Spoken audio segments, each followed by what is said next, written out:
faceoff. Shoots it, deflected, right in. Pietrangelo save, rebound. Stastny stopped by Pietrangelo. I don't believe that save. Neither does Peter Stastny. He can't believe the save that Pietrangelo just made on him as Frankie Sparkly. Now that maneuver there to stop and rob Peter Stastny. He should get 5 to 10 for that. Hello and welcome to another episode of Tendy Talk. I am your host, Joe, better known as Washed Up Goalie on social media. This week's episode is a special one as I talk to a goalie who played 677 games over 15 years for 3 different teams in the NHL. That's right, today I talked to Hockey Night in Canada analyst Kelly Hrudey. But before I talk to Kelly, let's take a short break. Kelly, thanks for joining me this afternoon. It's a real treat to have you on the podcast. When I sat down and started mapping out what I had vision for the podcast and thinking of people I wanted to hopefully one day get on there, your name was near the top of the list. So awesome. Thanks for joining me. I know that you said you're going to have a growler, so I want to bring my own little version. I'm in a Carlsberg beer stein, but I'm drinking a Sapporo right now. So cheers. Oh, nice. Cheers. I am drinking a Dangerous Man peanut butter porter. And where's that from? It's a small microbrewery in Northeast Minneapolis. Oh, nice. Yeah, in fact, I went there Saturday. My brother-in-law's girlfriend is a personal trainer at a gym, and her friend has a salon up top. So I took the kids to get haircuts, and the brewery's like 2 blocks away. And I said, of course, I got to get a fill up. But I had to laugh. My mom called when I was there with the kids, and my son picked up the phone, and I heard him say, well, we're at the gym to get a haircut. And then he had to repeat what he said. And I had to explain to my mom that, yeah, he's not going crazy. We were at the gym so they could get haircuts. Oh, that's funny. I like it. And yeah. How old are your kids, Joe? My son is 12 and my daughter's 13. Good ages. Yeah. Cool. Yeah. Really fun ages. Neither of them play hockey, but they love skating on the pond. In fact, we're in the midst of constructing our first backyard rink this year. So. Oh, wow. What great memories. I don't know if you grew up with a backyard rink. I know I did for a few years. My mom and dad built a rink for us. I believe I was only about 3 or 4. And we had it for a number of years. I can't quite remember how many, but great memories. My brother and I go out there all the time. A couple other friends would come out. I could barely skate back then, but it was just really, really fun and great memories. Yeah, we didn't have backyard rinks because I grew up in Chicago in the city, and the yards weren't conducive to that. But no, I guess not. When we told our friends that we were going to put a backyard rink up, one of them goes, that's a lot of work. Are you sure you want to do that? And my wife looked at her and said, have you met my husband? You realize this rink really isn't for the kids. Yeah, right. There are some pretty incredible ones out there. I was just on, I don't know if it was Instagram or Twitter. I think it was last week. And there's a community between Edmonton and Calgary called Red Deer. Mm-hmm. And these families got together and built just this incredible backyard rink in Red Deer. And it was like the highlight of social media there for a couple of days. So it just looked incredible. Yeah, I saw that one with the boards, and they had it between the 2 yards. Right. That's almost how our backyard rink started. Is the neighbor has done it the past couple of years. Nice. His boys are a little bit younger than mine, but they live next door to each other, so they're best buds. And but his boys are in hockey, and here in Minnesota, that's a 6 to 8 night a week affair for one kid, yet alone 2. Absolutely. So he had been putting it up, and his kids never use it. My kids use it more than his do. Yeah, right. And we have a big hill in the backyard, which is great for sledding, but not conducive to much else. So we built a retaining wall and had some area flattened out specifically for a rink. And the neighbor was talking to me, he goes, I wasn't planning on putting mine up this year. Do you want all the supplies? And we'll just put it over there. And I said, perfect. Yeah. So saved me a little bit of money there. I like it. Yeah. Yeah, so I don't know if you've had a chance to listen to any of my past episodes, but my idea behind the podcast is really just 2 goalies talk and find out a little bit about, your playing days, which everybody, if they follow hockey and they're older than 12, they know who you are. In fact, 12-year-olds in Canada should know who you are as well because of your work on Hockey Night in Canada. But again, it's just 2 goalies talking. about the game, but also what interests us outside of the game as well. I listened to part of your show yesterday with Ron Tugnut, and Okay. I've known Ron for a long, long time. Just a great guy. Yeah, that was a fun one. His lovely wife Lisa was the one that really helped orchestrate that, and she was our technical lead on that one. So that was great, and a fun discussion with him. And my kids not knowing who he was, and I mentioned his name, and of course they got a chuckle out of it. So, Right? So you kind of mentioned how you got into hockey, and that was the backyard rink when you were just a little guy. And I want to ask how you got, drawn to the position of goaltender. But before I do, I want to share that earlier in the week, well, gosh, it's only Tuesday. So late last week, I was talking to Matt, the fellow behind the Vintage Goalie brand, and he shared this really fun story with me that I thought you'd appreciate. And All right. he said he was at a friend's house watching a New York Islanders game and saw this guy take off this just goofy looking Jofa bucket. And he said he had this mane of hair, and then he had this blue bandana, and he goes, that was the moment I said, I want to be a goalie. So for you, what was that moment, where you said, I want to be a goalie? Oh boy. Okay. So this is a bit of a long answer, simply because I didn't come to that conclusion very quickly. So as I said, I started skating as a real young boy, but I didn't play organized hockey till I was 12. Mm-hmm. And I wanted to join an organized team when I was 11 years old, simply because, Joe, I just wanted to be around my friends more often. It wasn't because I had this goal of playing in the National Hockey League or anything. And so I told my parents when I was 11 that I'd like to play, and they gave me the best advice. They said, no, you have to learn how to skate for a year. And so growing up in Edmonton, very much like Minneapolis, it's especially back then, it was quite cold. And so there were a lot of backyard rinks, and there were community rinks, and that's where I started skating for a year. And then in the summer leading up to that year, when I was 12, in September, when I was going to go try and play organized hockey, that summer my buddy and I were playing ball hockey in his backyard. And his dad kind of overheard a conversation that Jeff and I were having. And his dad, Mr. Marshall, said, Kelly, I don't want to influence you too much, but whenever all the kids are over playing ball hockey and you're in the net, you stop the ball more than anybody else. And so that sort of, turned on the light bulb a little bit. I thought, maybe I'll give it a whirl. And then when I went out for my first practice and fell in love with the position, that was pretty simple for me. And then at that point, it was a full-on hobby to know more and more about it. So the great Jacques Plante, early on, or late in his career, but early in my development, he wrote a book, and it was simply called Goaltending. Mm-hmm. And so I devoured that thing almost daily, and certainly nightly, laying in bed and reading about skating techniques and how to hold your hands and all these different aspects about playing goal. And so that was really the start of it for me. And then, of course, Jacques retired shortly thereafter, although I had a great chance when Edmonton Oilers were still in the WHA. Jacques Plante played a year for the Oilers, and we didn't have a lot of free money laying around, but I can't remember how, but I was able to go, again with my buddy Jeff, to the Northlands Coliseum and watch Jacques Plante once. And that was everything to me. Yep. And then, of course, Bernie Perrant idolized Jacques Plante, and so Bernie played the same way, and so I idolized Bernie, and I really tried to emulate that style. That's pretty much it.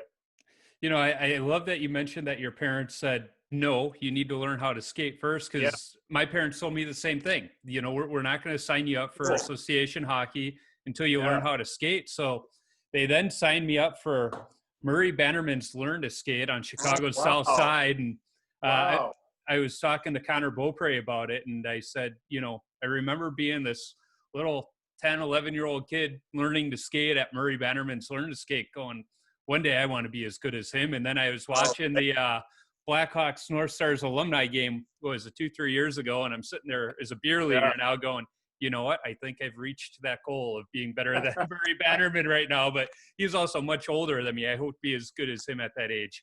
He was unbelievable, and Yeah. he learned from the best, Tony Esposito. Yep. But I remember Bannerman, that really beautiful, striking mask that he had, the white mask and the artwork above each eye. It was just unreal. So, one of my first experiences playing against Murray Bannerman, actually my first ever exhibition game in the NHL was 1980 in the Chicago Stadium, and playing at the other end was Tony Esposito. So I was blown away. Yep. The next year we played Chicago in Indianapolis. That was our minor league team. That's where I was going to start the year, and I played 2 years there. And Murray Bannerman was the goalie at the other end for Chicago. So I played against both Tony and Murray in 2 consecutive training camps, which was just a memorable experience for sure. Yep. That old Chicago Stadium was quite the building too. That had to have been intimidating going in there as a opposing player, especially once they started the tradition of cheering during the anthem in that place. Well, the one thing about the size of that ring too, because it was, I think, like 15 feet shorter than every other arena. So when you have guys like Doug Wilson and the other great shooters that they had, when they're firing that puck, it's a lot closer. So my experience in that building was either I was absolutely fantastic or horrible, because there's no middle ground in that building. I loved it though. Yeah, I remember when I was playing college hockey, we were playing at Gustavus Adolphus, and they had a smaller rink like the Chicago Stadium. And so it just threw everything off for me that first time in. Most notably, we came from skating on an Olympic sheet, so we had all this real estate behind the net. And I got really good at a good, strong push to get to the board and stop that wraparound. And I've told the story before on the podcast, but that first puck that was wrapped around, I got the big, strong push. I went to the board. I bounced back, fell on my side. The puck went by me, and I look up at the bench, and the coach is laughing. And at intermission, he goes, "I forgot to tell you something. There's not as much room back there." No, there's not much room, man. That must have been hard for you to play on international ice surface, and then at times go back and play on regular ice sheets, because I know the first time I played on international ice, I'd already been in the National Hockey League for a number of years, and I went over to Moscow and played in the World Championships in '86 for Canada.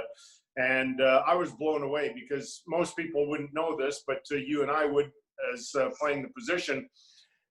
You rely on all these different sight lines to get your positioning, and you don't always or necessarily have the chance to touch behind yourself to find where your net is. And so it's those sight lines that are incredibly important. And if they're different, that can really throw you off. And I struggled mightily in those World Championships, but I'm so glad I went anyways. It was a great experience.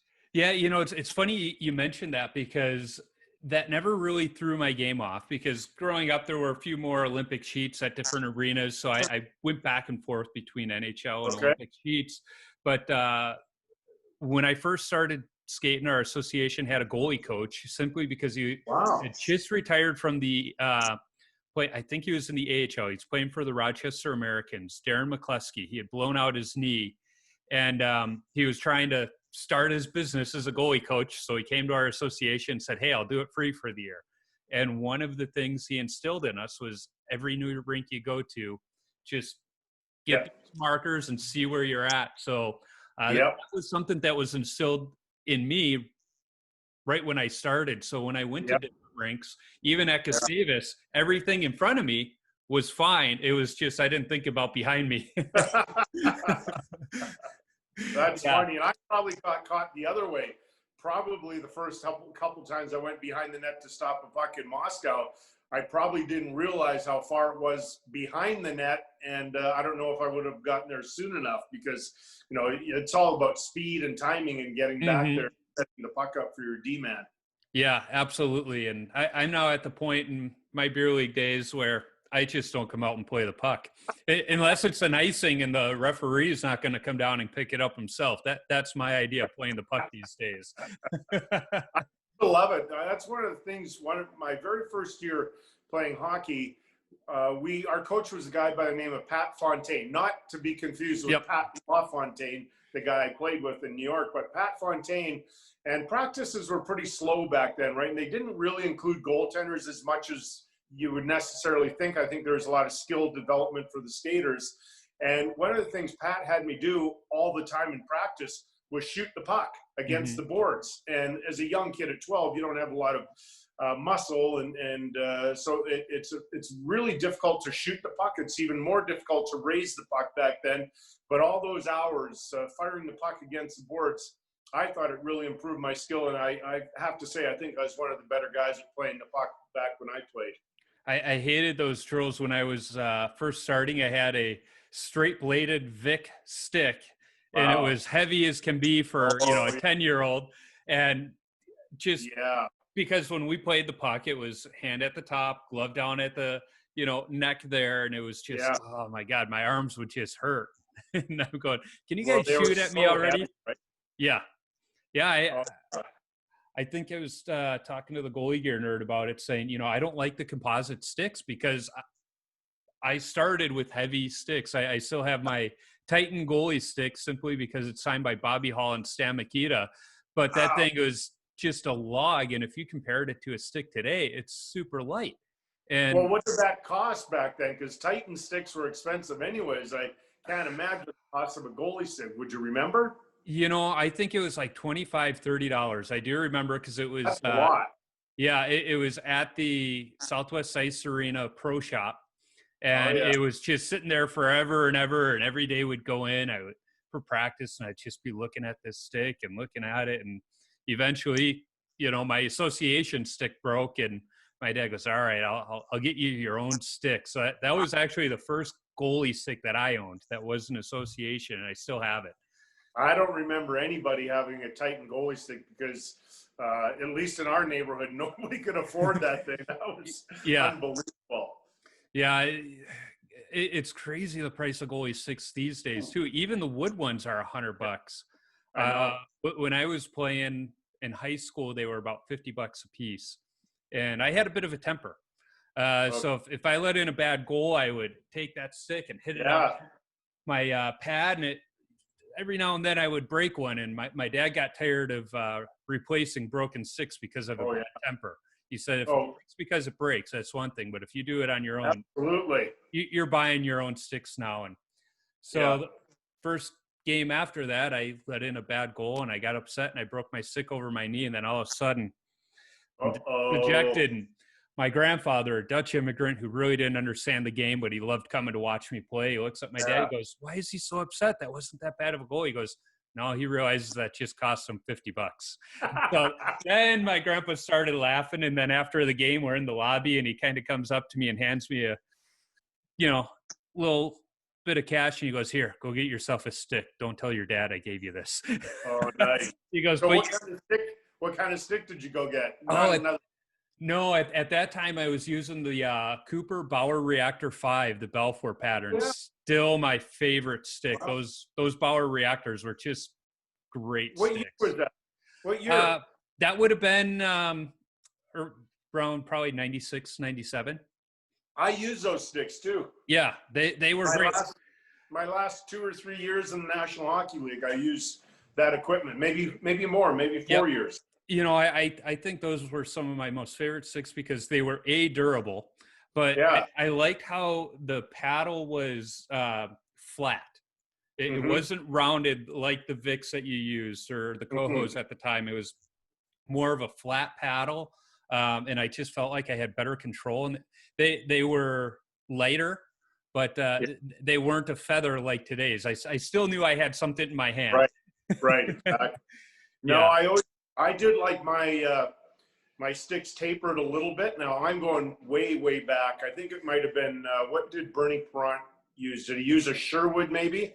And they were just clunky things that there was no tapering whatsoever. So after a few practices, seriously, your hand would just be so beaten up. And then when the tapered goalie sticks started coming in on the paddle, I was like, that was eye-opening. It was like, really? I can hold this and not beat my head up every single practice? It was fantastic. Yep. Yeah, it's crazy how even just the sticks have evolved over the years. Some of the guys cutting that trigger grip out now, where I love the idea. I just don't want to cut into my own stick because I know I'll probably screw it up.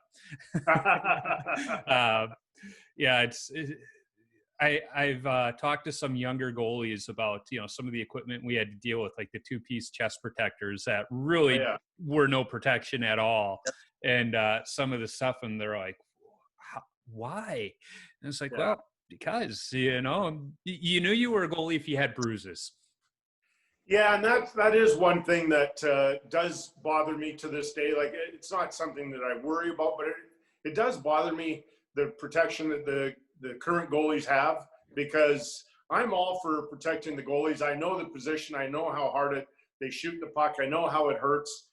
We don't want to injure our best player on the ice. In my opinion, that's the goalie, most important player.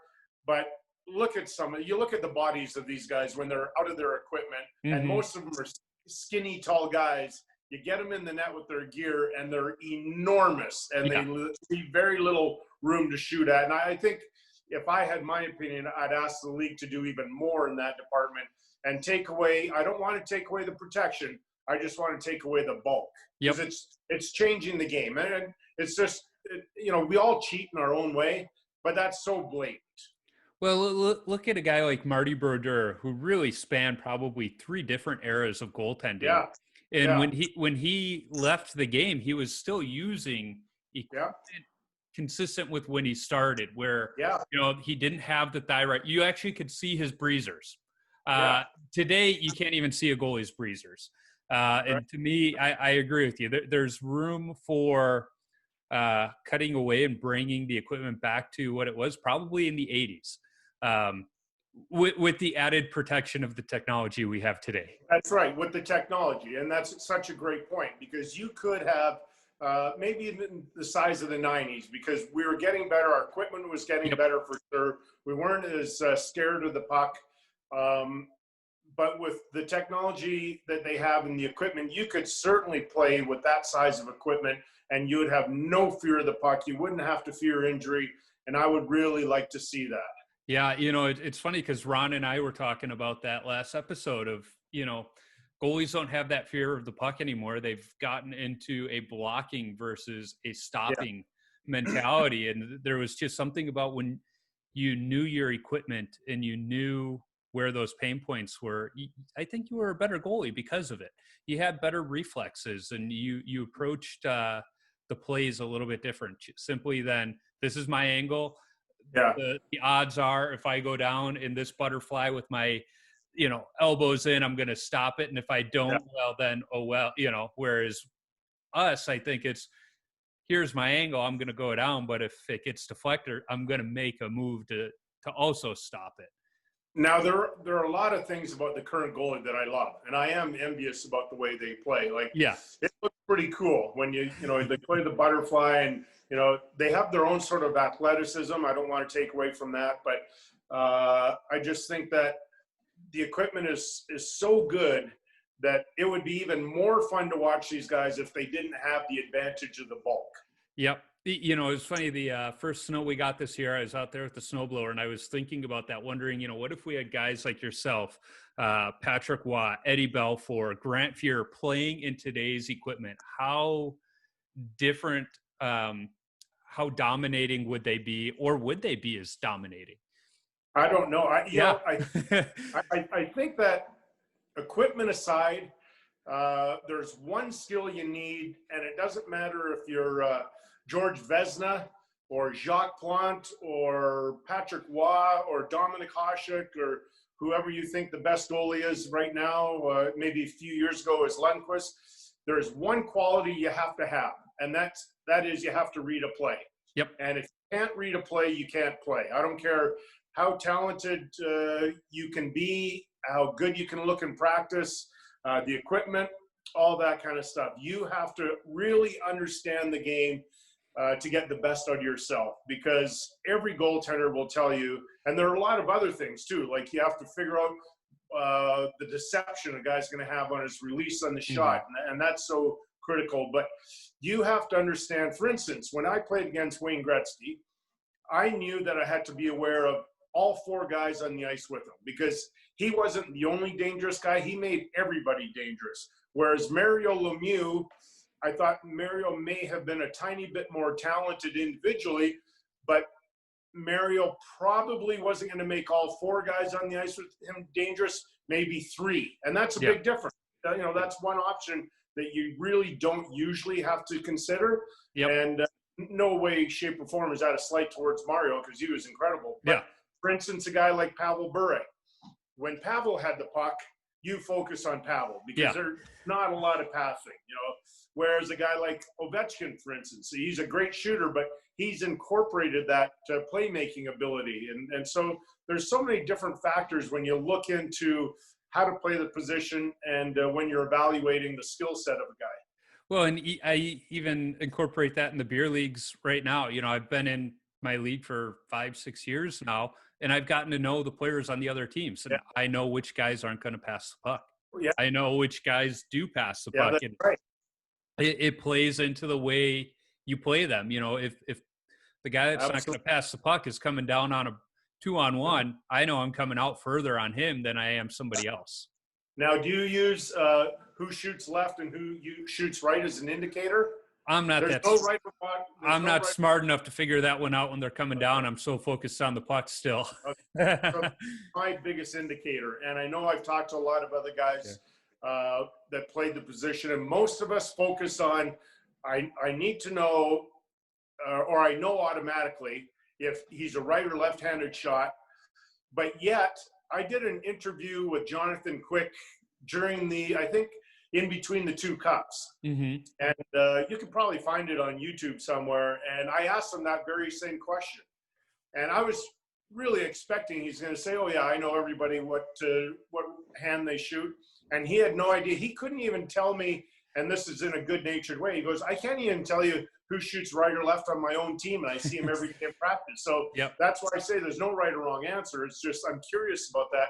I use that indicator so much, Joe, when I'm broadcasting. So because the game happens so quickly, and whether I'm in the booth doing a Flames game or if I'm in Toronto doing hockey night, I can basically eliminate half the guys quickly because I know who shoots right and who shoots left, and it's a real handy way to identify the players for me. Yeah, it's funny you say that because when I'm watching games, it's definitely something I pick up on. But when I'm in the net, I think I'm so focused on that puck that, I see the blade, but I don't see what side of the blade that the shaft is going up. Half the time I'm trying to look through my teammates' legs to see the puck to begin with. Yeah, right. Well, and that's crucial. You have to find the puck. Yep, exactly. So one of the questions I wanted to ask you about, and it's funny that the day we were recording is the day that my interview with Ron Tugnutt came out, because he played in the game where he had 70 saves in a regular season game. And then up until this year, you had the game with, 73 saves on the Easter Epic, 7 overtime game. How did you stay focused for, 10 periods of hockey? 7 periods. 7 periods. 7 periods, because it was 4 over. That's a great question. First of all, by the way, if you're a goalie fan out there and you haven't watched the highlights of Ron Tugnutt in that game, you're doing yourself a disservice, because that was phenomenal. And that was in regulation and overtime. That was one game. So my game was 7 periods. But Tugnutt, I believe, makes one of the greatest saves in the game's history with about 5 seconds to go or something off Ray Bork. Just phenomenal. Anyways, and he said it was luck. Oh, did he? Yeah.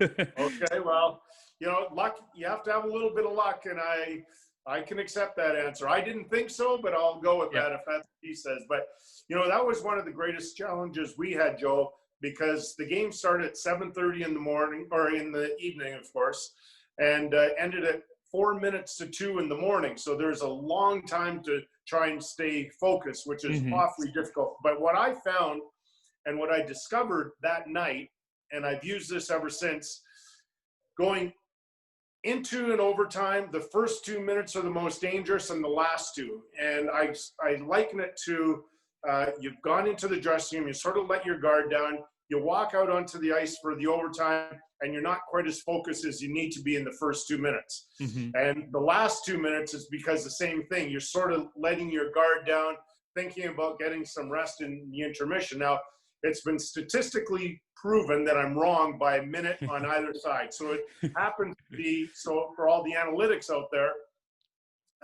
it's the first 3 minutes and last 3 minutes that are the most dangerous, and it's been proven by the stats. Yeah, it's interesting you say that, because my freshman year of high school, we had a triple overtime state playoff game, and it was the same thing. It was just, don't make that mistake early in the period, and don't make that mistake late, and everything in between. You just settle into that rhythm. Now, who won?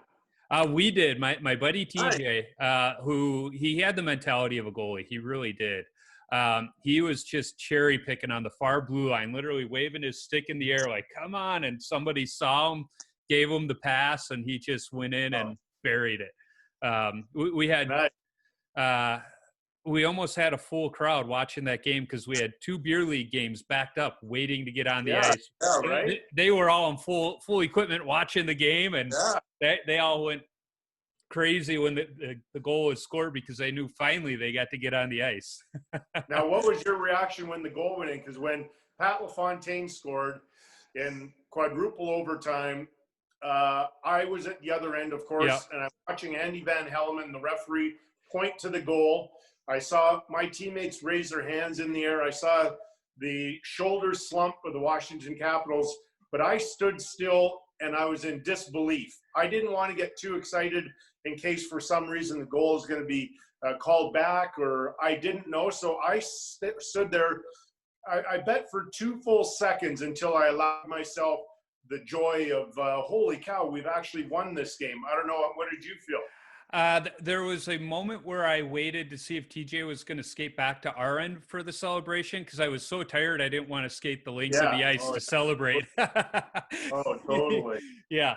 So I remember talking to Ron, because he had a pretty long overtime playoff game too. Yeah. And he mentioned the hydration issues between periods and cramping up and after the game.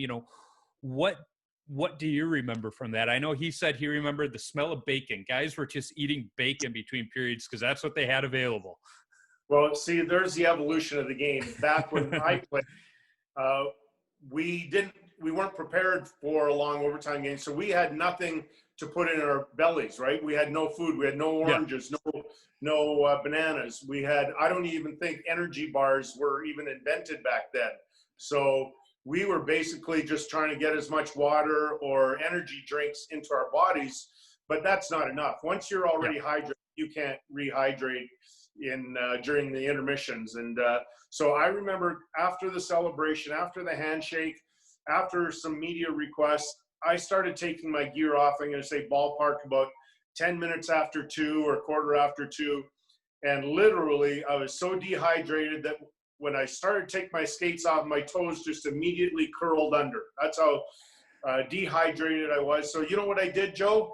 No. I downed 2 quick beers. It's a different time, right? It's a different time, but there's something to be said about that post-game beer. Oh my gosh. Just goes down so easy. It's like a beer after mowing the lawn. It's just the perfect time for it. Going back to the hydration, though, I'm so old that when I played, of course, junior and the first number of years in the NHL, I think about 5 years in the NHL ballpark, we weren't even allowed water bottles on our net. So can you imagine, why can't everybody else has a chance to get a drink on the bench and stay hydrated? Net, they didn't allow us goalies a chance. So and you weren't getting those commercial breaks either to hydrate. So it was nuts. I mean, I don't know. I think the league just got lucky back then that some goaltender didn't run into some serious medical issue because he wasn't hydrated enough. Yeah, that's crazy. So I want to address an elephant in the room from your time in LA in practice. Every day you got to skate with the legend of Marty McSorley's illegally curved stick. Was he using that often in practice? And what was it like when he would just rip it by with that thing? All right. Well, I don't think there's any secret back then, and I still think to this day, there are a lot of illegal sticks being used. And back then, it was common for Marty. Most of our guys all used illegal sticks, but at a certain point in a game, you would switch to a legal stick. And I had that as well. I always used an illegal stick for most part, 2 full periods. And then for the third period, I go to a legal stick. I would have that same game 2 in Montreal, I would have used an illegal stick for the first 2 periods. And most or all of our guys, I believe, went to a legal stick in the third. And for whatever reason, Marty didn't. I'm not sure. I know this. Marty was an incredibly important player for us. Like, he was unbelievable. People don't give Marty the credit for what kind of player he was. Like, when he came into the league, he was just a tough guy. And through sheer hard work and determination, he turned himself into a good player. Yep. So, you know, again, I've never asked Marty why he didn't go to a legal stick, but, you know, I don't think we lost the series because of that play, but I think we lost the game because of that. Now, there's been speculation that it was the Montreal locker room attendant. Do you give any credence to that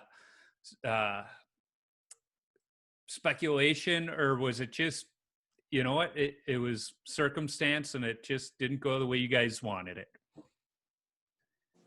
I hesitate because I'm not sure. There are plenty of rumors, right? Whenever you go to a visiting rink, that the home team had some way to get into your dressing room and measure sticks and so on. I mean, just a standard thought back then. So I don't know the specifics of that game and that arena and that night. I do know that that was fairly common, and how they did it, I'm not sure, but you wouldn't put it past them back then, right? I mean, teams tried to get any advantage.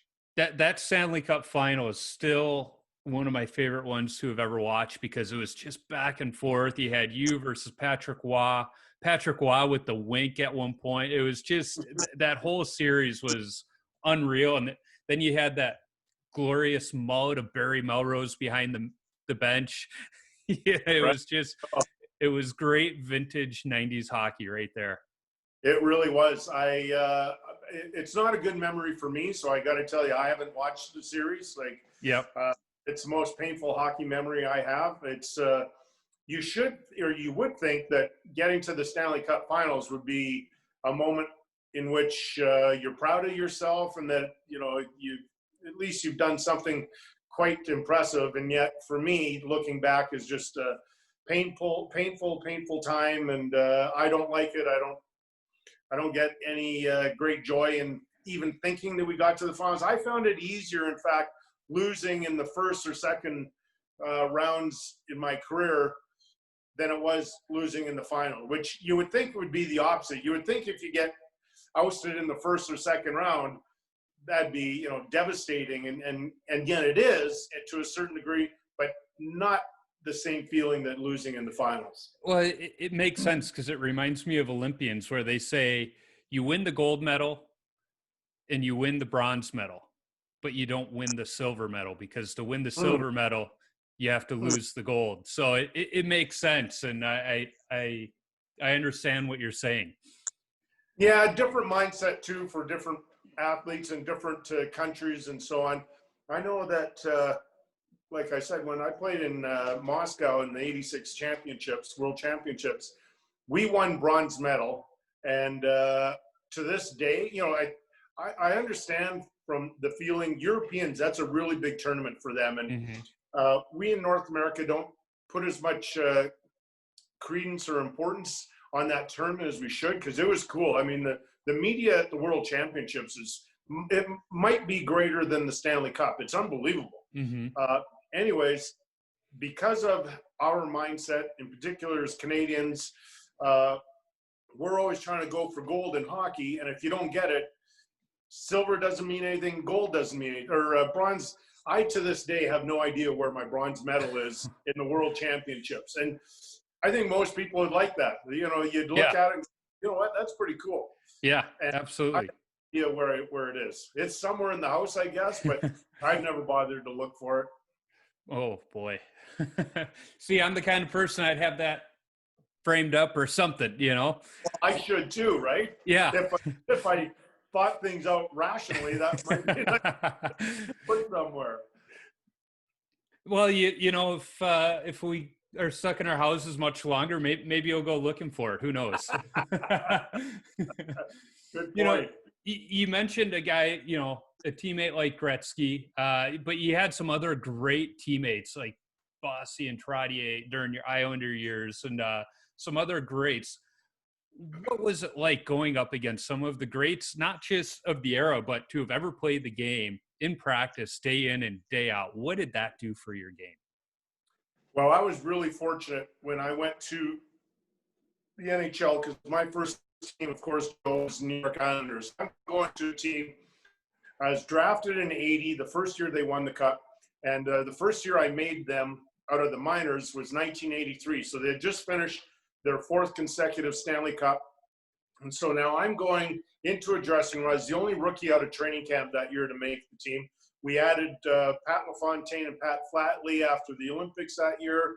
We added Gord Dineen, Paul Boudelier, a couple other rookies in the as the season went on. But so I was able to, like, that's like getting a PhD in how to handle the psychology of the game, right? I'm watching Dennis Potvin and Brian Trottier and Mike Bossy and Billy Smith and Clark Gillies, all those guys now in the Hockey Hall of Fame. Then you had Bob Bourne, Bob Nystrom.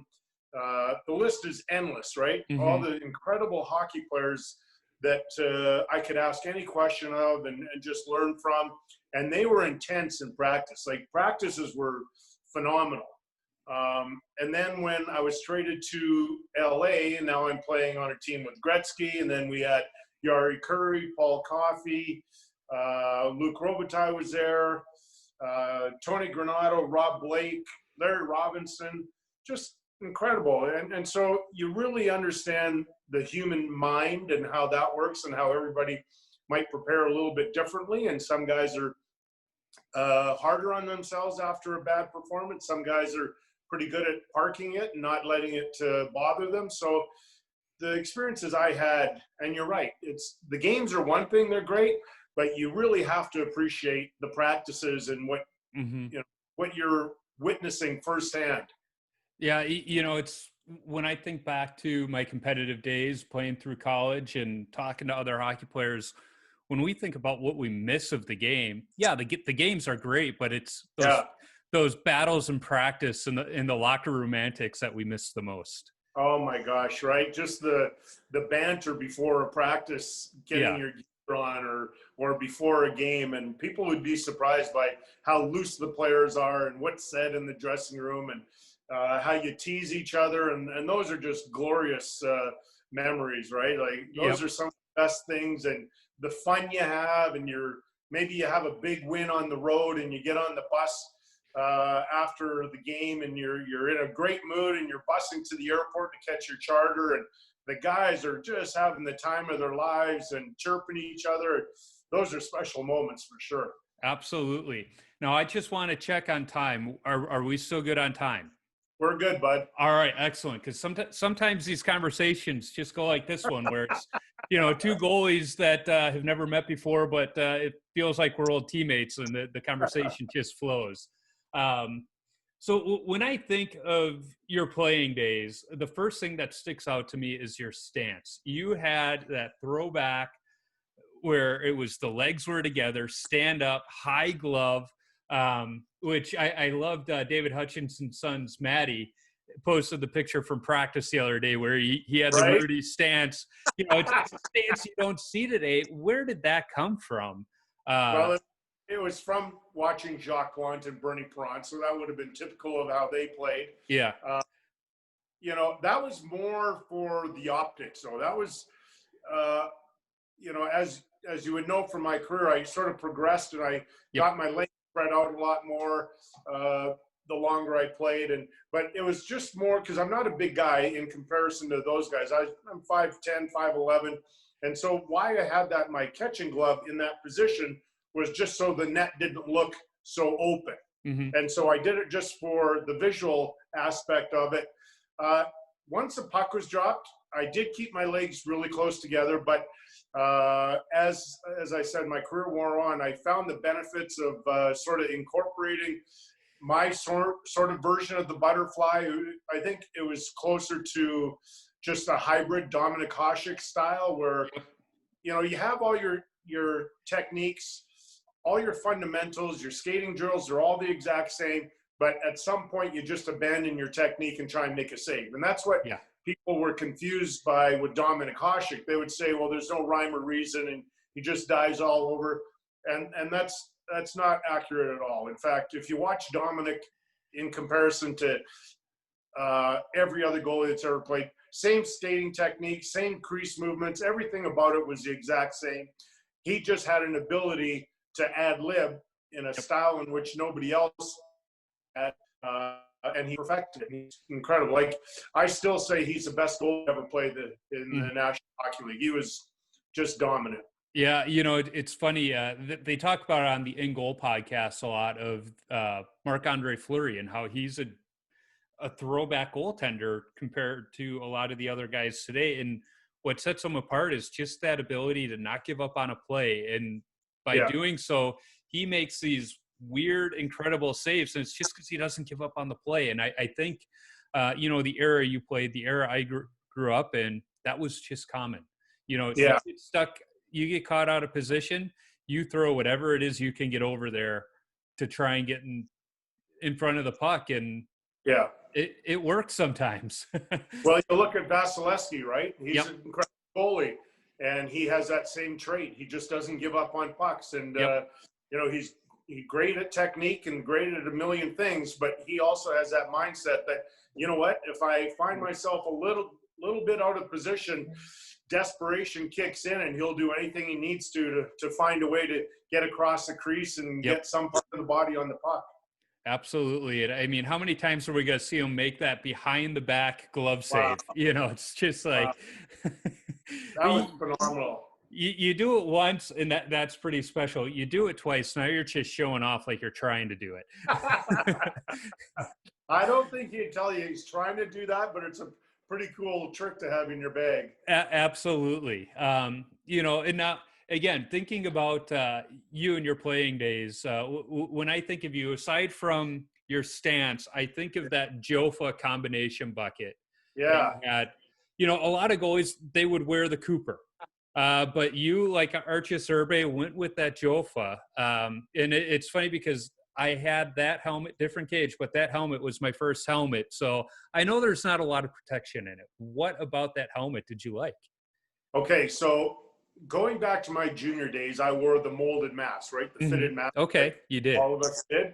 And all of a sudden, my idol, Bernie Perrant, was clipped by a high stick, and he had the molded mask, and that ended his career. He lost vision in one of his eyes. So at that point, immediately, I thought, well, that's not going to happen to me. I'm going to a cage. I'm going to a helmet in a cage. And at that time, the Jofa helmet, I thought, had as much or more protection than the other helmets because of the angling. So it had kind of like a ramp on the front, and it appeared to me as though playing that position, you might get a shot up here, and if you can have some sort of ramp that would sort of diffuse the initial blast, that might be helpful. And so I went to that mask combination. I liked it. I think you might remember that I had the bars really close together. I didn't have the cat eye. Right. And I went to the cat eye because I personally think that that's still dangerous, because depending on the mask itself, depending on the angle of the puck, it can still go in that. Now, it's a long shot. Brian Boucher, he had the puck caught in the cat eye. It's very close, and you can easily get the stick of a blade. We've watched that a number of times. Luckily, it hasn't led to a serious injury. But anyways, and then when I got to the NHL and the combo, the molded mask with the cage, which every guy wears now, that was becoming more available. And so I tried a brand. I think I wore it about 5 games on the island. And I have to tell you, because of going from the helmet and the cage that I wore to this new style that was getting quite popular, I couldn't get used to it because of the weight of it. It wasn't light. with the technology that they have now, that it's so comfortable to wear now. And I finally went to that more common mask. I went to Don Strauss and his armadillo mask. And I found it great because the technology was where I needed it to be. It was extremely safe, and yet it suited my feel for how heavy it was, because I thought it was really, really light. So I was one of the last ones to get on board, but I think I waited for the right reason. And I think what sets you apart with those combos is I know a few guys like Urbe and Hasek eventually went to painting them, but you had yours painted, both in Long Island and in LA. And the LA one was great with the crown on the front, but what I appreciated about it was it wasn't like the masks today or even of the 80s and 90s where the whole thing was painted. It was just little bits, What prompted you to just throw a little bit on there, but not a ton? Yeah, because I like simple. So I liked the fact that when you looked at my masks, you could always recognize what I was trying to do with it. You could always figure out what the mask sort of meant or signified. So when I was on Long Island, very simple, pictures of maybe the island itself and a couple other little things. Those weren't painted, by the way. Those were just really cool decals that they were able to find. When I finally went to LA, though, then I had some decals, and then I had a great opportunity. There's a guy by the name of Troy Lee. He has a company, Troy Lee Design. So clothing, artwork, phenomenal artwork. And I can't remember, one of our trainers struck up a friendship with Troy Lee himself. And I think Troy Lee used to do, if I'm not, I could be corrected here, I believe he did like NASCARs, and he did like really cool paint jobs. And he was interested in painting my Jofa mask. So of course we allowed that to happen. I don't know if he ever charged the team or not, but I thought that was amazing. And so whenever I walk into a store of his now, and I'm like, that's cool. I know this guy, and he even did some artwork for me. But and then when we went to the Don Strauss design, armadillo, I have to tell you, we were trying to come up with something really cool. And I always loved Mike Richter's mask with the Statue of Liberty. Yeah. And that was my favorite because it's so simple. Whenever you go to New York City, what's the first landmark you think of? Statue of Liberty. And so his mask is just so striking. And I thought, man, I've got to come up with something like that. And we got the idea pretty quickly. But we're like, well, holy, when you come to LA, you want to see the Hollywood sign, right?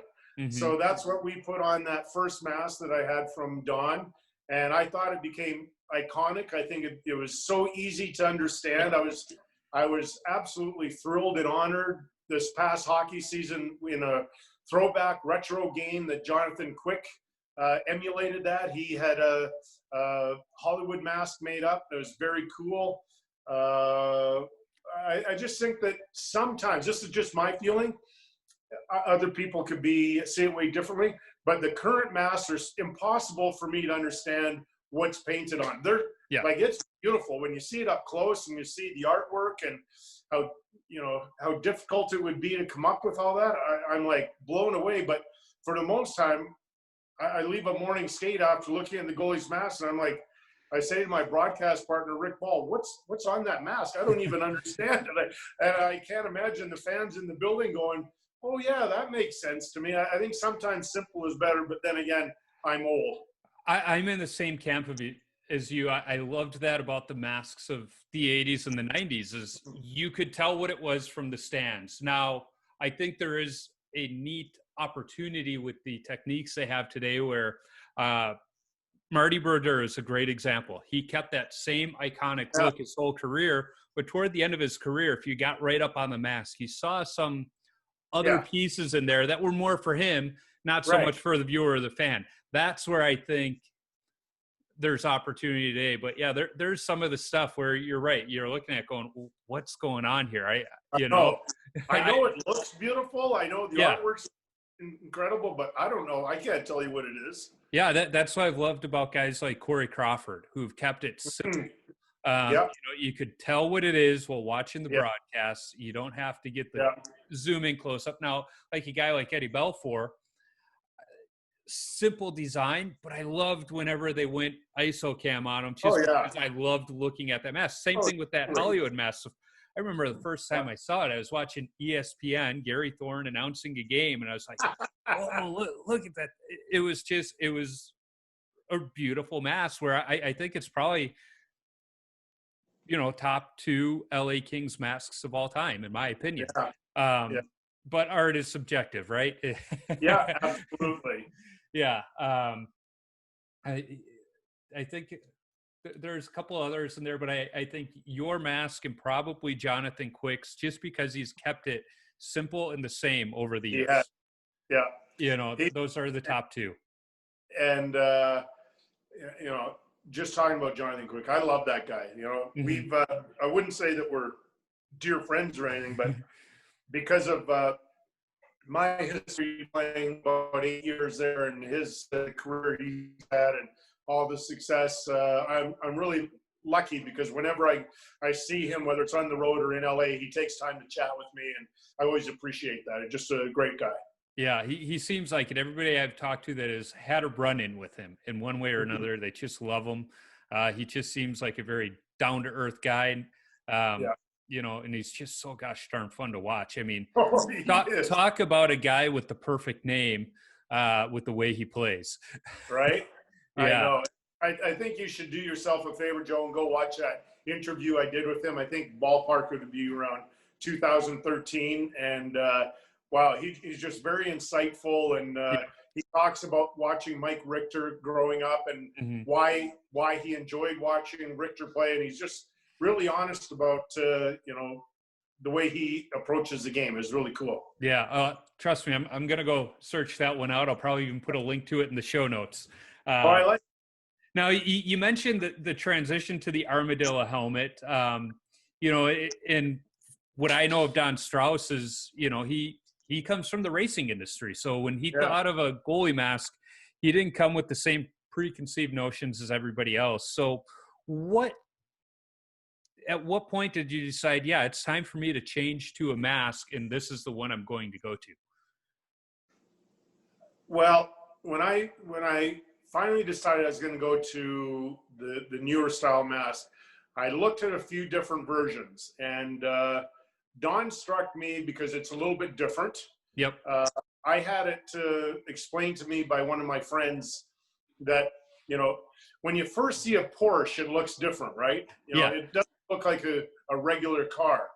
And that's kind of what looking at one of Don's mask design looks like. It looks different than what everybody had on the market at that time. And I kind of like that. And then once I had the product in my hand, that's when I really decided. I started using it in the summer when I was getting ready for training camp. And I thought, I really like it. I really liked, as I said, the quality of it, how I knew that it would offer the protection that I needed. And then when Don and I had this friend, Lenny Davis in LA, helping me, actually putting all of us together, connection and thinking of the artwork, that's when I think Don really stood out because of his ability to think about art and how you can put it onto a mask. And in fact, Don was more than instrumental in also taking that same idea and putting it on all my equipment. So you might remember my pads had artwork, my gloves had artwork. If I'm not mistaken, I don't think anybody had done that back then. No. We had colored pads, but nobody had artwork on their pads. And I believe I might have been the first. It's like you're reading my notes right now, because that was one of the next things I wanted to ask you about is, a lot of goalies, when I mention it, they don't remember it, but I remember the first time seeing you. Well, first you had those Vicks that had the American flag on there and the black and gray, which I remember getting the Gunzo's catalog and seeing them for the first time before you had even worn them. I'm like, I want those pads. But then you had the film reels on there, and I just remember how cool that looked and that they were airbrushed on there.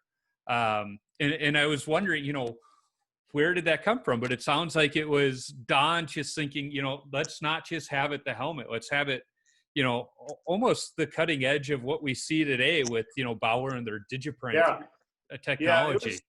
It was the three of us, Don, my friend Lenny in LA, and myself trying to come up with the ideas of what might look cool. Now, Don really knew how to, if we threw out an idea, Don knew how to, grab that idea and figure out how you can do it, and if it's reasonable or something that you can actually put on a pad or a piece of equipment or a glove or something. So I remember, I think it was the film reel. We had to go through a number of pairs that year because although it looked fantastic, the kind of paint on the material, the leather padding, it would wear off, I'm going to say, in 15, 20 games. And so we had to make sure that we're doing our due diligence to make sure that the pads still look great all throughout the season, and we did that. Do you ever sit there these days wondering what your equipment would look like with the modern printing technology they have for the stuff? Wow. Well, I suppose it depends on which team I was playing for, but you're right with what they have available to them now. Like I saw Henrik Lundqvist just showed his setup, I think a couple days ago on social media, and I thought, wow, that's really cool. That was exactly what I was hoping for, exactly what it should be, and I just love the fact that he's embraced that new role. He's found a way to take the modern technology but still keep that simple classic look, I think. Right? Yeah, and I even think of your pads with today's technology, those film reels, probably if we got up close, you'd be able to see the individual frames, what the movies were. Yeah, right. Exactly. I can't quite remember that anymore, but I do know on the actual mask, Don tried to really make it look as though in the film reel on my mask that each frame had a different little image. So, incredible. Yeah, that's crazy. Now, the other thing, when we think back of you and your playing date, that I think every goalie is going to remember is that blue bandana. I remember watching those finals, and I had to have a bandana, but I couldn't find one that hung down far enough, so I took a blue T-shirt and cut it up. I'm guessing because you had that great head of hair, just flowing, it was to keep that in check. But, what's the story behind that? I would say legendary bandana. Yeah, it was in combination with my long hair. I'd always had long hair as a kid. And in my last year in junior, I started wearing contacts. And so anybody out there back then, especially in the 70s and 80s, if you wore contacts, sweat really bothered your eyes. Like technology has really improved so much so with contacts, it still bothers them, but it doesn't bother you like it used to. And so I was frustrated. I was going through all sorts of different sort of headbands, trying to find something that was absorbent enough that the sweat didn't bother my eyes. And so one day in practice on Long Island, I just thought, hey, you know what? I'm just going to try this. I'm going to rip up the blue T-shirts, the pajama tops that we wore under our equipment, and I'm going to just tie it around my head and see how this works. And lo and behold, it was the best thing I'd ever used. And so at that point, I certainly had no idea that I was going to become kind of like my trademark, right? I just thought, oh, this is great. And it's going to keep the sweat out of my eyes a little bit better than any other headband that I had tried. And next thing you know, I'm playing with it a little more. It started off just as a little strip like this and hung out only about a couple inches behind my mask. And I started getting braver, and I'd get the headband way across my forehead. It'd hang down about 5 or 7 inches, something like that. And I have to admit, I thought it looked pretty cool for a while. And then when I moved to San Jose, I remember talking with my family, because now I was getting sick of it. I was getting, bored with it. And they said, no, Dad, you have to wear it. It's kind of like a trademark. And so the final 2 years of my career, I still wore the blue bandana, but I didn't like it. You did it for the kids, right? I did. You mentioned your time in San Jose. And that's kind of when you started spending some time in the broadcast booth when you guys didn't make the playoffs. Did you always see yourself getting into broadcasting, or was that more of it was an opportunity and it was something you really enjoyed? No, I took it seriously. I remember starting out in New York and you wouldn't know this, but growing up, I was painfully shy. Like I was a really shy kid. So I rarely got involved in the discussions. I was a great listener, but talking publicly was not a strong point of mine. And so when I made the Islanders, and of course in New York, there's all sorts of different interview requests and speaking engagements and so on. And so I started to really enjoy it. And then I'd watch a hockey game or another sporting event, it didn't matter, but in particular in hockey, I wouldn't just watch the periods, I'd watch the intermissions, and I'd watch the interviewers. Now, I wouldn't only just watch the hockey player being interviewed, I'd watch the guy doing the interview because I thought this is pretty cool. And so I started to really pay attention to that and work on my skills in that area. And although I didn't want to reveal too much about what was going on the ice, I still wanted to say more than most guys. I wanted to give the viewer and the interviewer more, meat, more than just, that's a good team and we got to give 100% or whatever. I thought there can be a better way to do this. And so more than the cliche. Right. And so I thought I really worked at that. And then I was given a great opportunity, which ultimately got me known on Hockey Night in Canada. So it was, in fact, it was in your great city at the Met Center. The dead of winter, it would have been 1995, the 94-95 season. Rob Stauber, other goalie, was playing that night. And I happened to be the first intermission guest on KTLA in Los Angeles. And there was a legendary sports broadcaster on KTLA by the name of Stu Nahan. Stu happened to be originally from Montreal, but moved to LA and had an amazing broadcasting career. And he and I got along famously. And so back then, those interviews weren't just like the 30-second or 1-minute interview. These were sit-down chats. And so this interview, I bet, went about 7 minutes. And the people at Hockey Night in Canada were watching it, a guy by the name of John Shannon and our current host, Ron McLean. And they both talked like the next day or two, like, did you watch that interview with Nahan and Hrudey? And they both agreed that given an opportunity down the road, they might ask me to join them on Hockey Night. And so at the end of that year, we missed the playoffs by a point. We were in Chicago. We flew home.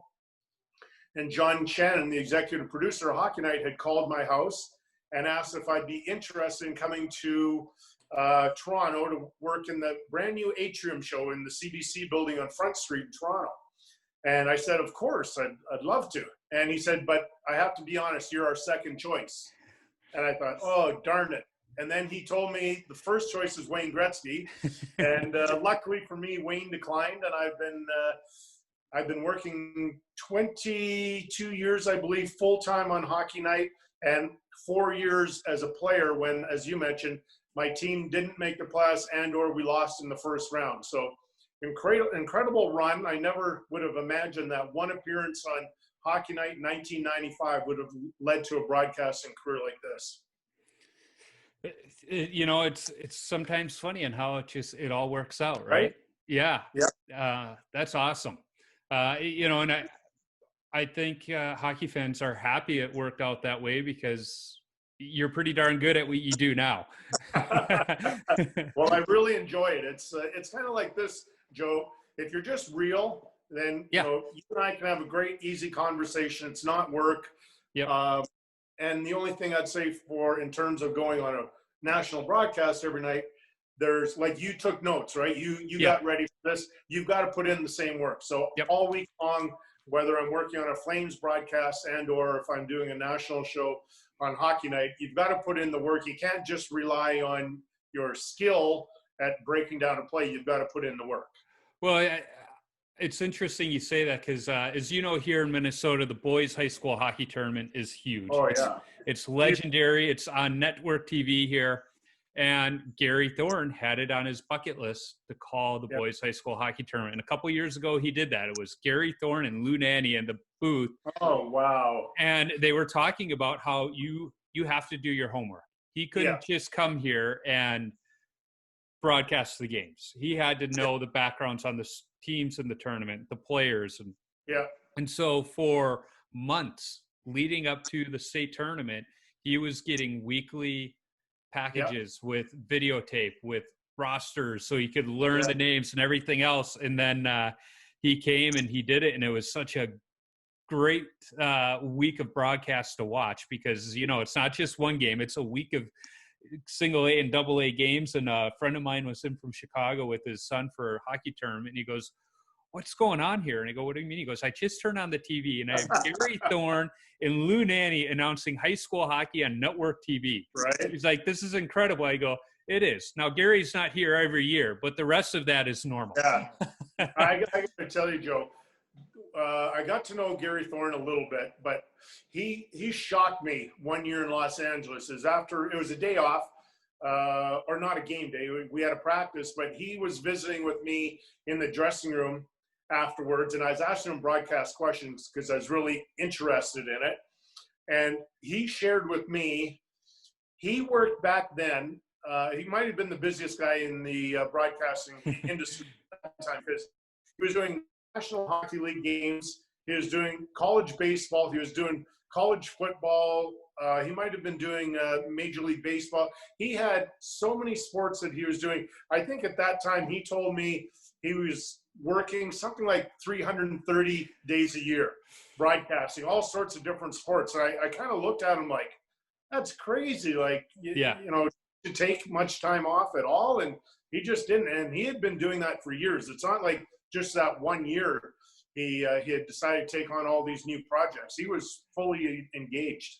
Yeah, the talk with Doc Emmerich retiring is who can step into his shoes. There's only one person that could step into his shoes, and in my opinion, that's Gary Thorne.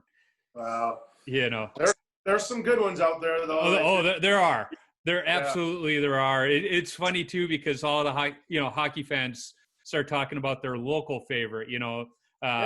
Guys like Pat Foley, keep coming to mind, and it's like they're great, but you need that national voice who's going to do well.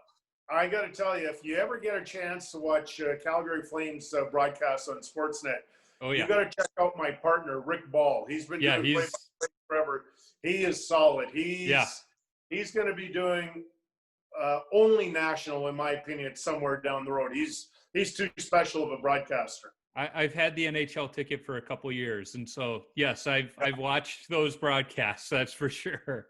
I'm pretty spoiled to sit in that chair beside him and just watch him do his magic. Yeah, it's his Eddie Olczyk has said about the local Chicago broadcasts is his Pat Foley makes his job easy. Right? Exactly. He makes him look good. Absolutely. And then you add in, one of my friends playing in New York, Steve Conroy on the studio show, and Troy Murray does his stuff on their broadcast. So it takes a lot of talented people especially in those big markets, right? Like you've got to have a good show, and it shows that they put in the time and effort and the money to make sure those shows are what they should be. Yeah, so I'm a big fan of Eddie Olczyk simply because we went to the same high school.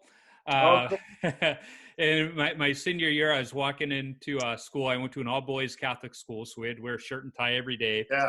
But on Fridays, we could wear a school shirt. So I always wore my jersey. I'm walking in on a Friday wearing my jersey, and there's the principal talking to Eddie Olczyk right outside the cafeteria. And Mr. Antos goes, "Joe, come here. I want to introduce you to." I said, "I know who it is, Mr. Antos. It's Eddie Olczyk." And he goes, "Yeah, Eddie, this is Joe, our varsity goaltender and everything." And so we got talking, and but he was just there that day to see the old stomping grounds. But it was just funny that the principal thought he had to introduce Eddie Olczyk to me as if I didn't know who it was that was.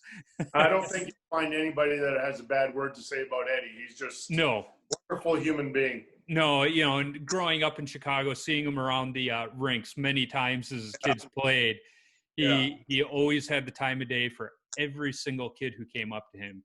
Absolutely. Which was great, that was always fun. So one of the things I wanted to ask you about is, we started off with our beer. I've followed you on social media for a while. I understand you're a lot like me in that you have an appreciation for beer. And I say it's always difficult because how do you say you enjoy beer without sounding like you're a lush? Because I'm the kind of person, I enjoy a good not just a craft beer, but just a good beer. It could be, you know, your large market beers, if it's good. And so where did that develop from, or when did it develop? You know, was it something that just all of a sudden it was like, you know, this is good stuff? Oh, boy, I don't know. I know that I like what you said. There's something really refreshing about a good cold beer after you mow the lawn. Yeah. And that's kind of like what I felt after a game. I just really liked a nice, cold, crisp, light beer. That's still what I gravitate towards. You know, I've had plenty of really good craft beers that I truly appreciate. In fact, one of our son-in-laws knows beer from seriously around the world. Yeah. So we went to Europe, about 3 years ago with all of our kids and all the partners, and every city we'd go into, whether it's in Amsterdam or Berlin or wherever, and I'd go, Hayden, what should I order? And he'd go down the list and he'd find me beer, and then to Paul and Matt, he'd go, I think you would really like this, and he was always spot on. But this is, like I told you before, this is kind of what I gravitate towards, just a nice, simple beer. This is a Sapporo that many people, I'm sure, it's a good beer. I was having Grolsch recently, and then I thought, you know, I'm going to go to another light beer like a Sapporo, and they're not, you know, the best craft beer, but they're just a really well-made light beer. Yeah, you know, and I see a guy like Marty Turco now is getting into the brewing business. Pretty nice. So I shouldn't say next time because I've never been, but if I ever make it down to Texas, I'm going to have to pick up some of his beer and try it out. Totally. You know, so as you do travel, it sounds like you try and sample the local flair. I know I do. Well, if the when the broadcasting takes you to Columbus, you're going to have to check out the brewery Brewdogs. They're a brewery out of Scotland that makes some amazing beers. They're famous for brewing the highest ABV beer when Scotland changed their laws and allowed for it. So it's like a 54% ABV. It's just ridiculous. Oh, wow. Nice. And it's not cheap. I think it's like $10,000 or $15,000 a bottle. And so they know if you're going to pay that, you should have something to show for it when you're done drinking it. Wow. So the bottle comes in a taxidermied squirrel. So yeah, when they decided to open a brewery in America, they wanted to find a state that had similar laws as Scotland that would allow them to make that beer here. And Ohio was the only one. So that's why they settled in Columbus, of all places. But that's an odd thing, isn't it? Because that's what our son-in-law taught us, that, you know, a particular brand, I don't know, I'm just going to use this. Yeah. Might taste a little bit different wherever you are, because in our case, our provinces, in your case, the states, have different brewing regulations. Yep. And I have no idea of that. Yeah, I was reading about Guinness. I love Guinness on tap. To me, there's nothing better than that. Yeah, and they always say Guinness in Ireland is so much better. And that is more so because of the water. Right. The water is different. The pH balance is different here as it is there. Yeah. But the Irish like American Guinness better because it's more potent. They don't care about the taste. They like it because it's more potent. Well, I've taken the plunge, and I've even had a Guinness out of a can, and it exceeded my expectations. Yeah. I thought a Guinness has got to be out of a tap, right? That's the only way. And much to my surprise, I was like, this is pretty good. Well, they have that little ball in the bottom of the can that helps it, but it does taste different though. There's just something about it on tap where it's just, to me, it's just so smooth. You know, but that's just the Irish in me, you know? So it sounds like your favorite style beer is just kind of that lighter beer that, you know, and those are perfect for right after a game. You know, it's funny. I like darker beers. I like a good craft beer, but a good Coors Light after a skate just hits the spot. Or a round of golf. Yeah, see, now as a goaltender, I'm not very good at golf. So I need it during the round to get through the round. Yeah, well, that's what you call aiming juice. When you have a couple drinks during the round of golf, you say that's aiming juice, and then when you get off the course, and I'm spoiled, Joe, because my wife loves to golf also. So yep. We golf often, some years 50, 60 times together. Man, there's nothing like sitting down after. She'll have a nice cold glass of white wine and I'll have a cold beer, and it's perfect. It's a great day together. It sounds like it, and again, it's like you're reading my notes, because one of the last things I end every episode with a list of rapid fire questions, but I also like to ask, outside of hockey, what fuels you? And if following you on social media, I could tell golf, especially with your wife, and then time with the grandkids, so what else gets you, or I should say occupies your time away from the rink or away from the broadcast booth? It used to be squash. That was such a great game. And then I ended up having knee surgery and I can't play squash anymore. So I've had to find other things to do. I love a good bike ride. Walks are really important to me, not only just to try and, stay a little active, but it's good for my mental state, try and, work on things mentally. Like you said, golf. I love driving, and I don't know it's for everybody, but growing up in Western Canada, you drive a lot, right? Yeah. Your vacations they have a lot to do with driving. And in Western Canada, we're spoiled with the Rocky Mountains, and in Alberta and British Columbia. In fact, Joe, once this season just ended, about 2 weeks after the season, my wife and I went for a trip to the Canadian Rockies and then went all through British Columbia, made our way to a beautiful ski resort. There was no snow at the time, but a place called Whistler, yep. which a lot of Americans have been to. And then we made our way down to Vancouver, which I happen to think is the prettiest city in all of North America. Spent 3 nights there and then drove back through the Rockies home. So I just love a nice driving trip. That sounds awesome.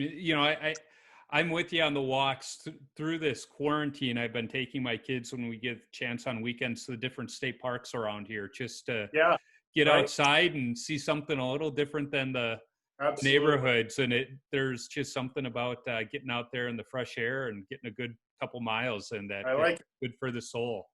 Okay, I'm looking forward to the rapid fire. Yeah. So the craziest coaching moment from your playing days. Holy cow. Is it a short sentence or just one thing? One word? It's up to you. It could be. Okay, I know what. Back in junior, the bench clearing brawls that we had, and coaches were pushing guys off the bench to get on the ice. It was nuts. It was the craziest time of my career. So what is your favorite all-time goalie mask? It could be yours or somebody else's. Gary Cheevers, Stitches mask. That's a good one. It has influenced so many people. Right? Exactly.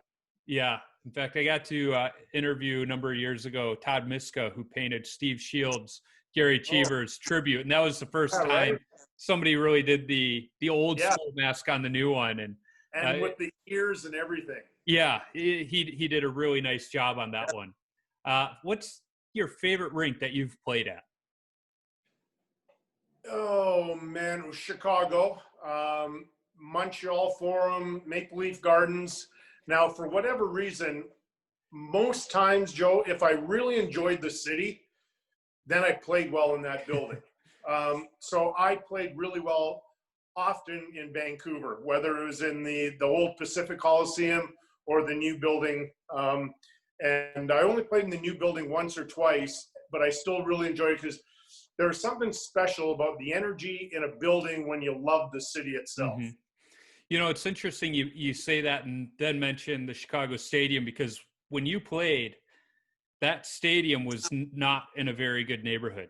In fact, my dad was a Chicago fireman for 30 years, and for a number of years, his firehouse was right down the block from there. So what was that like, the first time you're pulling up to the Chicago Stadium and you're looking around the neighborhood, like, are we in the right area or what? Well, I had been forewarned, but that didn't do it justice. It was, I was really, was an eye opener coming from a community in Edmonton, a little place called Elmwood, and to see that area was eye opening to say the least. I had no idea. I was warned that you can't leave the confines of the chain link fence or the fence that they have, the razor wire at the top. So outside of gate 3.5 there. Oh my gosh, that was something. Yeah, it was. I don't experience that anymore. It was a great building in a terrible neighborhood. Now the neighborhood has gotten better, but it's still not a neighborhood I like to spend time in after dark. It's not, well, after dark maybe. I can't say that because I'm not there after dark. But oftentimes when the Blackhawks are in the playoffs and we're there broadcasting, if there's a day off where there's just a skate, no game, I'll walk back downtown the whole way, and it'll take me a couple hours, but it's a beautiful walk, and I really enjoy it now. Oh yeah, well then you probably walked past my dad's firehouse a number of times because it was right in the parking lot of the 911 center, which is across the street from Johnny's Ice House, that practice rink, just east of the United Center. So for sure. Definitely. I have been, But like you said, it's a nice walk down Madison straight to the Loop. Oh gosh. Yeah. So, we talked about my favorite stick earlier, that Cooper Reactor 5. What is your favorite stick that you used during your playing days? I like that Cooper, the Bauer, but I think early on when I played in New York, those Victoria Bills that I had, those were, and I used those for a part of my time in Los Angeles. Those are really well-made sticks. I liked them. Yeah, they didn't break. You really had to try to break them or have a probably 15-year-old association one like I did that just finally dry rotted. And I was introduced to the owner, Warren Amendola was his name. He was a beautiful guy. He had the rights to all the Victoria Bill merchandise, all the sticks, the equipment, and so on. And Warren was just a really nice guy. Warren, when Brian Trottier made the Islanders his first year, Brian moved in with Warren and his family. And Warren had one rule to live with their family, that he asked Brian at dinner every night, he had to have 2 new words. He had to learn 2 new words in his vocabulary. And that was the stipulation to live in that house. And when I heard that's a quality person just trying to help Brian, with his life. Well, it clearly rubbed off on him because I played college hockey with Brian Trottier Jr. Cool. And Trotch drove probably the worst car on campus. Oh, is that right? And we would pick on him. We're like, Trotch, can't your dad get you something better? And he would say, he can. He said, but he always told us that he will give us what we need, not what we want. So he instilled it in his kids, and now Trotch Jr. is an oncologist here in the suburbs of the Twin Cities. Nice. So he instilled a good work ethic in his kids, that's for sure. What is your favorite youth hockey memory? Winning the provincial championships my last year midget hockey in Alberta. So we had won the city title. We had real stiff competition. So we won Edmonton, and Mike Vernon's team won in Calgary. And so in 1978, the spring of 78, we had the tournament down here in Calgary, and we won the tournament, which made us provincial champs. And that's a big accomplishment here in Alberta. And I'm very proud of that. That's awesome. The next question is one that has had a lot of interesting responses. What is your favorite chirp that you've heard on the ice? Oh, I bet I can't say it. Oh my gosh. I had Mike Eagles was his name. And we're playing in Winnipeg one night, and I got him good. I slashed him really, really hard in a really sensitive area on his body. And I think like 2 or 3 games later, we're back in LA, and there was a scrum in front of my net, and I fell on the puck, and somehow my legs were apart a little bit further than I would have liked, and I saw him coming in with a stick, and he just pitchforked me and said something like, "How's that feel? I got you back." And he put the words in there that I can't share. But I even looked at him. I was like, "Yeah, you're right. I kind of deserve that." So we've mentioned, the really good beer post game. What's the worst post game beer you've had? Old Milwaukee. Or there was one in Washington State. Was it Rainier? I think they had one like that when I was a kid playing junior hockey. There was a really lousy one in Washington State that I had that I didn't like, but it's all I could afford, so it worked. I laugh at Old Milwaukee because that was my grandpa's beer. That was always, he always had that down in the basement fridge. Thank God I've never tried it. Right. When you taped your stick, did you go heel to toe or toe to heel? I went heel to toe, and but I think I did the knob first and then heel to toe on the blade. Okay. Yeah, most goalies go heel to toe. I've talked to a few that go toe to heel, and they usually have good reasons. Yeah. So I don't know if I had a good reason. It just felt easier to do. Same here. Yeah. My feeling is the heel is usually where I would screw up my tape job. So if I screwed it up early on, right, I didn't have as much to fix. That's right. If you're going to screw it up, it'd be on the heel area. Yeah. Although some goalies today don't even go to the heel. They don't even tape the heel. So they don't have that skill. Your favorite number to wear? 32, I think. Okay. I really loved 30 when I played in New York, but because 32 is so unique at the time, that I liked it. It was a little bit different. Now, you mentioned a unique number. It seemed like anything in 29 to 39 and 1 was acceptable when we were playing, unless you were Ron Hexall, then 27 worked. What do you think of the young goaltenders today wearing numbers like 19 and 88 and, all these weird combinations? Doesn't bother me at all. That's what's so good about this game. And I think that one of the things I've really tried to focus on in the last 10 years or so, maybe even more, whatever the new kids like, jump on board. I don't think I want to be that guy, that old grumpy guy that says, hey, you have to wear 1 or 30 or something like that. I'm perfectly fine with whatever they choose and however they want to wear their gear is perfect. Well, I simply like to hear the stories behind why they picked that number.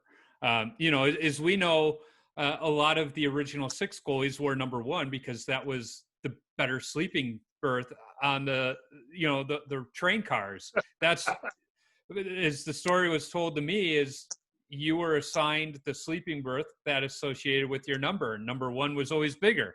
So that's why a lot of goalies went with it. So I always like to hear the stories behind the numbers. But I'm with you. I don't care what they wear. No. I just want to know why they're doing it. Yeah, exactly. Right. So the last question in the rapid fire is, what advice do you have for young goaltenders? Okay, this is going to sound stupid, but it's the best advice I was ever given, and it holds true to this day. Never take your eye off the puck. There will be times where there will be traffic in front of you and you can't quite track it perfectly, but while the play is ongoing, never take your eye off the puck. Watch it. I don't care if it's in the other end. I don't care if your team's on the power play, moving the puck around. You watch that puck and you never take your eyes off it. I've watched so many bad goals go in because a goalie's unfocused. He takes his eyes off the puck, and next thing you know, the puck is behind him. Yeah, absolutely. That's great advice. Well, Kelly, this went a little longer than I had scheduled, but I've thoroughly enjoyed it. And next time your broadcast duties bring you to the Twin Cities, you're going to have to let me buy you a beer for sure to make I up like for it. That sounds good. It's in just a few months, Joe. That's God, is that the hope? I mean, they're letting us skate for beer league here, which is fantastic. But we got some new sanctions coming down today. It sounds like, so we'll see. But, I think we could all use a little more hockey togetherness in our lives right now. I agree. But thank you again. It's been an absolute thrill. In the show notes, I'll give people links to your Twitter and Instagram accounts so they can follow you there. And I'll pull up that interview with Jonathan Quick and put that in there as well. I like it. I appreciate it, Joe. Thanks for the invite. This is fun. Yes, thank you. I hope you enjoyed that conversation with Kelly half as much as I did. We went much longer than I had on the calendar, but that's what happens when two goalies start talking. I hope Kelly takes me up on my offer to buy him a beer when his travels bring him through Minnesota next time. You can find Kelly on Twitter at Kelly Hrudey, one word, and on Instagram at Kelly_Hrudey. You can find me on Instagram, Twitter, Facebook, and YouTube simply by searching Washed Up Goalie. Visit washedupgoalie.com for some great hockey-related content, my beer league hockey video highlights, and all podcast episodes. I need to give a big thank you to the hockey band Zambonis for allowing me to use their music on my podcast. You can download their music on iTunes, listen to them on Amazon Music, or wherever else you stream your music from. I'm working on lining up other goalies to talk to as well. If you're a goalie or have connections to a goalie I should talk to, shoot me an email at washedupgoalie39@gmail.com or send me a DM on social media. Let's not forget, if you're a brand who wants to sponsor the show, be sure to reach out. I'd be happy to talk. And finally, if you like what you hear, be sure to subscribe, rate, and comment on the podcast platform you're listening on. It's a quick action on your part that helps others find Tendy Talk. Until next time, keep your stick on the ice and your body square to the puck.